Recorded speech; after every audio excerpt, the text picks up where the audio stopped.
జీవితమంటే కల కాదు, అది కవులు రచించే కథ కాదు.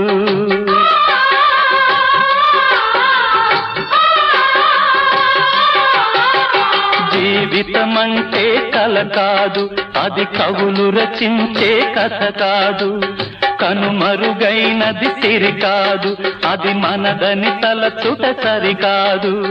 కుడి ఎడమైతే పొరపాటు లేదను నానుడి సత్యం కాదు, ఇది అందరికి అర్థం కాదు.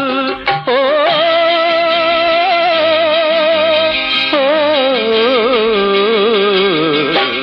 వేగు చుక్క మొలిచింది, వేకువ పొడ చూపింది, తూరుపు తెల్లవారక ముందే కాలం మాటేసింది, నా కళ్ళను కాటేసింది కాలం మాట.